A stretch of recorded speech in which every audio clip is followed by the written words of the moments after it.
بسم اللہ الرحمن الرحیم نحمدہ نصلی علی رسولہ الکریم اما بعد۔ ایک محلے سے گزر ہوا جہاں بنگلے تھے، وہاں ایک پہچان والے بھی رہتے تھے، تو ان سے ملاقات ہو گئی۔ وہ دروازے کے باہر کھڑے تھے، پوچھا بھئی کیسے ہیں، کیا حال ہے، ٹھیک ہے سب؟ تو انہوں نے کہا سب ٹھیک ہے۔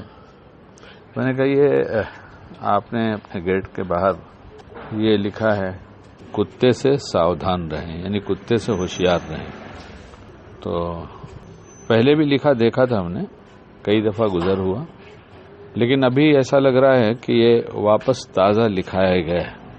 انہوں نے کہا اصل میں وہ کچھ ڈل سا ہو گیا تھا تو میں نے اسے پھر لکھوا دیا۔ تو میں نے کہا کتا تو بہت دفعہ میں یہاں سے گزرا مگر کبھی دیکھا نہیں، آپ کے کمپاؤنڈ میں بھی نہیں دیکھا، گیٹ کے پاس بھی نہیں دیکھا، گیٹ کے باہر بھی نہیں دیکھا، تو کون سا کتا آپ رکھتے ہیں، کیسا ہے؟ انہوں نے کہا کوئی کتا نہیں میرے یہاں کوئی کتا نہیں۔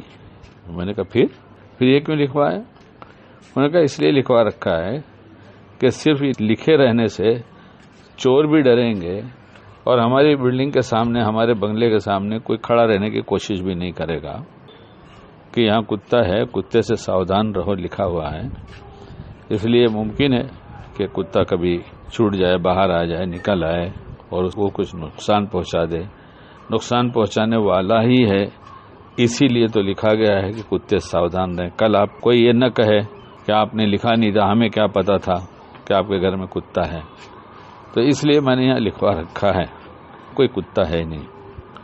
میں نے کہا عجیب بات ہے، ہم تو جب بھی یہاں سے گزرتے ہیں تو کوشش کرتے ہیں بھئی جلدی سے نکلو، یہاں کوئی کتا ہے، کہیں کاٹ نہ لے۔ کاٹنے سے زیادہ تکلیف جو ہے وہ انجیکشن میں ہے، کتنے انجیکشن کا کورس ہوتا ہے اور سنا ہے وہ لگوانا پڑتا ہے۔ تو پھر یہ خیال میں آنے لگا کہ عجیب بات ہے، کتے سے ہوشیار رہو بورڈ پہ لکھا ہے اور جھوٹ لکھا ہوا ہے، اس سے اتنے متاثر ہوتے ہیں کہ کتے کا ہی خیال آتا ہے اور اس سے بچنے کا بھی خیال آتا ہے، لیکن شیطان سے بچو، یہ اللہ نے کہا، اس کی بات مت مانو، اس سے دشمنی بناؤ۔ اس کے نقصانات سے بہت سارے بتائے گئے، اور بہت سے نقصان تو کیا ہے سبھی جانتے ہیں۔ آدم علیہ السلام کو اوپر سے دنیا میں بھیجنے کا ذریعہ کون بنا؟ یہی شیطان، کتا ہی تو تھا جس نے سب کیا، اور اللہ نے یہ بھی بتا دیا یہ تمہارا دشمن ہے اور اس سے دوستی نہ کرنا، تمہیں نقصان پہنچا دے گا۔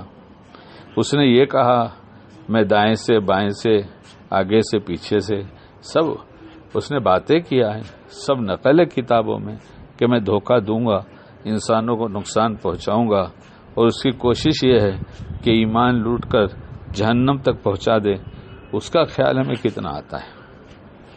جہاں حقیقت نہیں ہے وہاں اس جسم کی حفاظت کے لیے گزرتے ہوئے تو خیال آتا ہے کہ یہاں کتا ہے، ہوشیار رہو، اور اللہ نے بتایا ہے کہ یہ شیطان تمہارا ایسا دشمن ہے کہ تمہارے دنیا اور آخرت سب برباد کر دینا چاہتا ہے، اس سے ہوشیار رہو۔